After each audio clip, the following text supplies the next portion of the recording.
मैं किसान आंदोलन पे आती हूँ अब। आप you have been agriculture minister, इसलिए आप जानते हैं इस इशू को। आपने बहुत करीब से देखा है जो एग्रीकल्चर पॉलिसी है इस मुल्क की।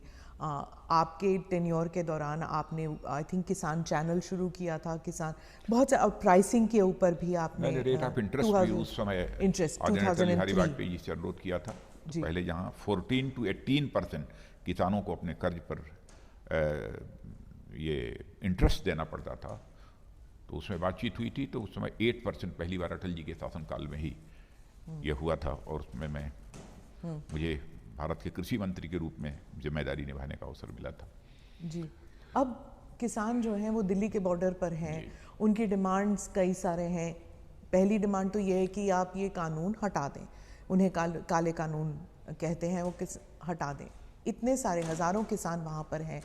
आपकी सरकार ने कई टॉक्स किए, कई राउंड ऑफ टॉक्स किए, उन्हें न्योता दिया, बातचीत हो रही है, कई पॉलिसी डिसीजंस हुए हैं, कई ट्वीट्स जा चुके हैं, स्पीचेस हो चुके हैं, लेकिन आपकी पार्टी से कोई भी बॉर्डर पर नहीं गया हमदर्दी जताने के लिए। ऐसे क्यों लगता है कि आपकी पार्टी के लोग इनसेंसिटिव हैं? देखिए, हमारी पार्टी की किसान को लेकर इनसेंसिटिव होने का तो सवाल खड़ा ही नहीं होता। हमारे किसान धरना दे रहे हैं, प्रदर्शन दे रहे हैं। सचमुच केवल किसान होने के नाते मुझे ही पीड़ा नहीं है, मैंने देखा है हमारे प्रधानमंत्री जी को भी इसकी गहरी पीड़ा है। लेकिन प्रश्न ये खड़ा होता है कि जो तीनों यह बिल भारत की संसद द्वारा पास हुए हैं, कृषि संबंधित जो तीनों कानून बने हैं, वह किसानों के हित को, उनके हितों को ध्यान में रखकर बनाए गए। और बराबर जब से मोदी जी ने प्रधानमंत्री के रूप में जिम्मेदारी संभाली है, क्योंकि मैं कैबिनेट का एक सीनियर मोस्ट मेंबर होने के नाते मैं कह रहा हूं कि उनके साथ बराबर हर मुद्दों पर बातचीत करने का मुझे अवसर भी मिला है। मैंने देखा है कि किसानों को लेकर बराबर उन्होंने अपनी चिंता व्यक्त की है, और प्रारंभ से ही। और 2014 क्या, 2014 के पहले जब हम लोग कैंपेन के लिए जाते थे, चुनावी कैंपेन के लिए, उस समय भी कि देश के किसानों की हालत जब तक नहीं बदलेगी तब तक देश की हालत नहीं बदल सकती है। भारत को यदि धनवान भारत बनाना है तो भारत के किसानों को भी धनवान हमको बनाना होगा, यानी उनकी आमदनी को हमको बढ़ाना होगा। यह हमारे प्रधानमंत्री की सोच रही है, और प्रारंभ से उनके द्वारा यह कोशिश की जा रही है। अब इसे मिनिमम सपोर्ट प्राइस का जहां तक सवाल है, आप पिछली सरकारों ने भी मिनिमम सपोर्ट प्राइस हर वर्ष बढ़ाई है, कभी नहीं बढ़ाई है। लेकिन आप देखिए उस रेशियो में हमारे प्रधानमंत्री ने कितनी बढ़ाई है। मिनिमम सपोर्ट प्राइस पर जितनी परचेज पहले होती थी और अब कितनी हो रही है, कितने सारे आइटम्स की हो रही है, आंकड़े उठाकर देखिए तो पूरी तरह से बात साफ हो जाएगी। पर एमएसपी को लेकर आप स्टेटमेंट, आप उसमें पॉलिसी में लाते क्यों नहीं है?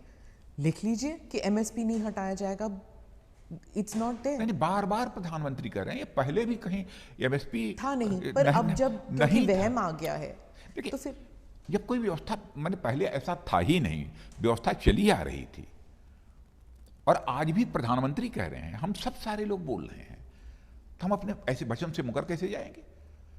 लोकतंत्र में जो अपनी वचन से मुकर जाता है उसे तो अच्छी तरह की अच्छी सजा यह जनता दे सकती है। लोकतांत्रिक व्यवस्था में यह अधिकार उसे प्राप्त है। जो हम कह रहे हैं उस वचन को पूरा करेंगे और आगे बढ़कर पूरा करेंगे। और तीनों कानूनों के माध्यम से यह कोशिश की गई है कि किसानों की आमदनी 2 गुना, 2.5 गुना, 3 गुना, जितनी अधिक से अधिक हो सके बढ़े। हाँ, जैसा मैंने पहले कहा कि किसान धरने पे बैठे हैं, सचमुच हम जैसे लोगों को भी वेदना है। आप उत्तर प्रदेश के भी किसानों से पूछिए कि मैं मुख्यमंत्री जब था तो उस समय भी बड़ी हुजूम, टिकैत साहब के साथ भी हमारे पास लखनऊ में गए हुए थे। मैंने उनका स्वागत किया, अगवानी की, उनसे बातचीत की, समस्या का समाधान निकला था। आज भी हम चाहते हैं कि समस्या का समाधान निकले। और हमारे कृषि मंत्री से नरेंद्र सिंह तोमर और उनके साथ हमारे वाणिज्य मंत्री श्री पीयूष गोयल, ये सब सारे लोग बैठे हैं, सारे अधिकारी बैठे हैं, बातचीत चल रही है।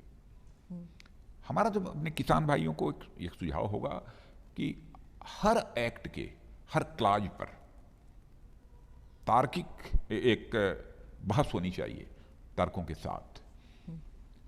और जहां पर यह लगेगा कि यह किसानों के हितों के प्रतिकूल है, उसके खिलाफ है, तो जो भी आवश्यक होगा हमारी सरकार करेगी। मैं यकीन दिलाना चाहता हूं, जैसा मैं प्रधानमंत्री की मंशा को जानता हूं जी। किसानों के हितों के ऊपर हम किसी भी सूरत में चोट नहीं पहुंचने देंगे। मैं ये बात दिल की गहराइयों से कह रहा हूं। पर ऐसे लगता है अब ये तर्क वितर्क से आगे बढ़ चुका है, क्योंकि किसान अड़ गए हैं कि अब या तो हटेगा ये कानून या मतलब जब तक हटेगा नहीं हम नहीं हटेंगे यहाँ से। बातचीत हो रही है और मैं समझता हूं कि कुछ ना कुछ समाधान उसका निकलेगा, यह मेरा विश्वास और भरोसा है। और मैं हाथ जोड़कर अपने किसान भाइयों से विनम्र अनुरोध करना चाहता हूं कि इस बिल को मैंने भी स्वयं देखा है, कृषि मंत्री भी रह चुका हूं और कृषि जगत की बहुत सारी समस्याओं से मैं अच्छी तरह वाकिफ भी हूं।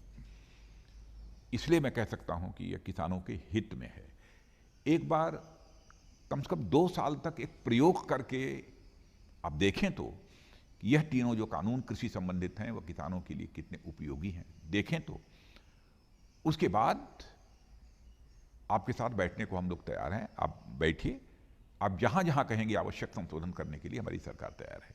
और आज भी हमारे किसान भाई बैठे हैं, किसी एक्सपर्ट को बैठाना चाहते हैं एक्सपर्ट को बैठा लें, सरकार के साथ बातचीत हो और बातचीत के द्वारा यदि यह निकलता है कि नहीं इन कानूनों को फला क्लाज में संशोधन करने की आवश्यकता है, तो उसके लिए भी हमारी सरकार तैयार है। हम पूरी तरह से फ्लेक्सिबल हैं। हम केवल सरकार के लिए सरकार नहीं चला रहे हैं, हम देश के लिए, गरीब के लिए, देश के किसानों के लिए, देश की जनता के लिए सरकार चला रहे हैं। हम ऐसा कोई काम नहीं करेंगे जो हमारे देश की जनता के हितों के प्रतिकूल हो, उसके खिलाफ हो। ऐसा काम हम कभी नहीं कर सकते। जी, आप हमदर्दी, आप संवेदनशीलता के बारे में कह रहे हैं, लेकिन आपकी पार्टी के ही कुछ लोग किसानों को लेबल दे रहे हैं, नक्सल कह रहे हैं, खालिस्तानी कह रहे हैं। क्या आप मैं समझता हूं कि किसानों के ऊपर इस प्रकार का कोई भी आरोप कोई भी हो, पता नहीं किसने क्या कहा है, मुझे जानकारी नहीं है, नहीं लगाया जाना चाहिए। लेकिन उसे हमारा किसान किसान है, हम किसान के प्रति हृदय की गहराइयों से सम्मान व्यक्त करते हैं और हर समय भारत के किसानों के प्रति हमारा सिर झुका हुआ है उनके सामने, उनके सम्मान में। वो हमारे अन्नदाता हैं। और जब भी आर्थिक संकट का दौर इस देश में आया है तो देश की अर्थव्यवस्था को संभालने का काम यदि किसी ने किया है तो इस देश के किसानों ने किया है। लेकिन इकोनॉमिक रिसेशन का दौर, आर्थिक मंदी का दौर आया है, उस समय भी आप अर्थशास्त्रियों से बातचीत करिए, वो इस बात की जानकारी आपको देंगे। तो सचमुच हमारे देश की अर्थव्यवस्था की ताकत है हमारा किसान, कृषि यह रीढ़ है।